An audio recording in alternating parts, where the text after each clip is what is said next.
All right, today we're diving deep into one of China's most fascinating and honestly dynamic megacities, Chengdu. Now, this isn't just any city. We're talking about the absolute powerhouse of China's entire western interior. I mean, just let that sink in for a moment.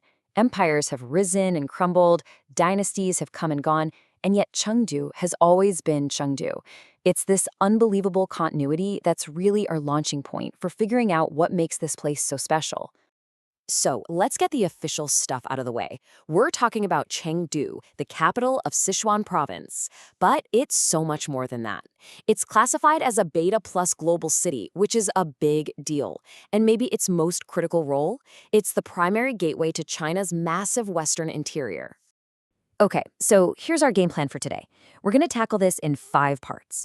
First up, we'll look at its geography, the very land it's built on. Then we'll jump back into its incredible history, check out its modern economic muscle, get a taste of its super unique culture, and then we'll wrap up by looking at its vision for a seriously green future. All right, first up, welcome to the Hibiscus City. To really get a handle on Chengdu, you've got to start with the land itself. I mean, its geography is the bedrock of everything else. For literally thousands of years, this place has had this amazing nickname, Tianfuji Guo, which translates to the country of heaven. Why? Because it sits on these unbelievably fertile plains tucked away in the Sichuan basin.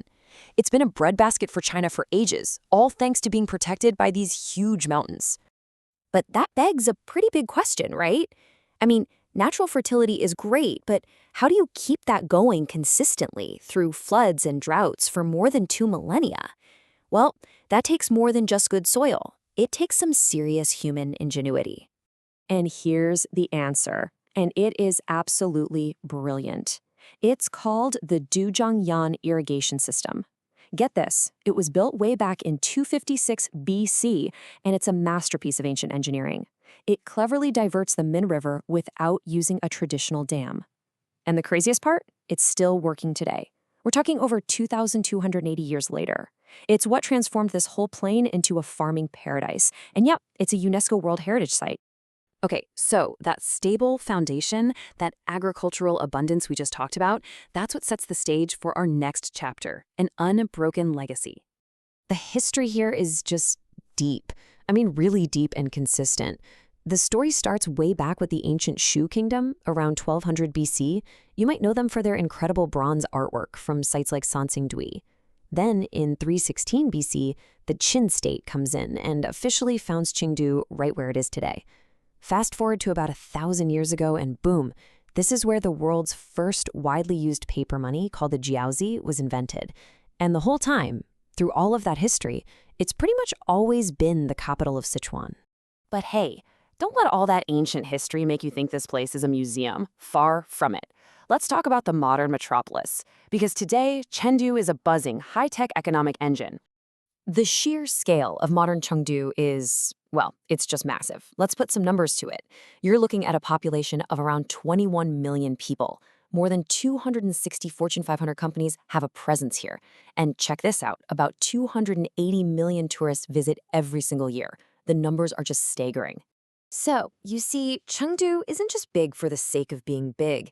It's incredibly strategic. It's one half of this massive economic hub with the city of Chongqing, and together they're driving development for all of Western China.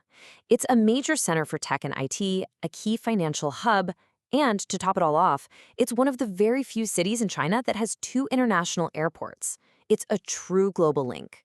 Okay, so we've got this hyper-modern, fast-paced economic engine, right? Well, this is where the story of Chengdu takes a really interesting turn. Because for a city that moves so fast, its soul is famously chill. This is where we get into the art of slow living. And where do you start with culture in Chengdu? The food, of course. Back in 2010, UNESCO officially named it a city of gastronomy, and believe me, they had plenty of reasons. This is without a doubt one of the most important food cities on the planet. We're talking about Sichuan cuisine. That's Sichuan cuisine. You've probably heard of dishes like mapo tofu or dun dun mian.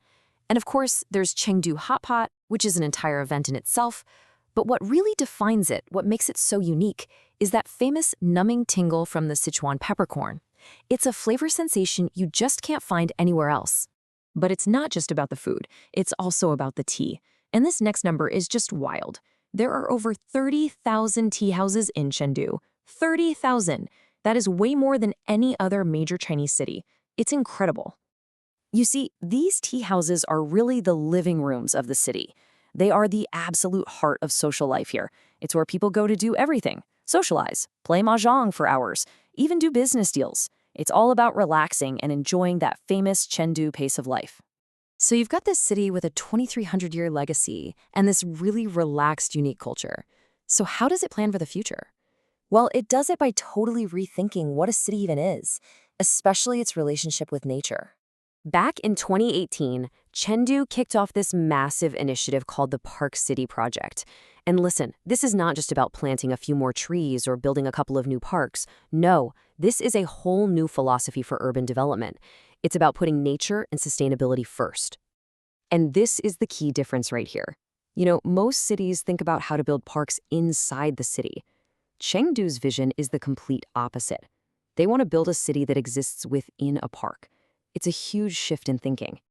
And a huge piece of this puzzle is a plan to build the world's longest greenway system. We're talking about a massive network for people to walk and bike. It's all about redesigning the urban space to put people and nature back at the center of everything. So when you pull it all together, the story of Chengdu is really this incredible blend of old and new. It's a place where a 2,300-year legacy lives right alongside a super high-tech green vision for the future. It just has this unique ability to balance a crazy fast economy with a culture that truly values taking it slow. And all of this leaves us with a pretty big question to think about.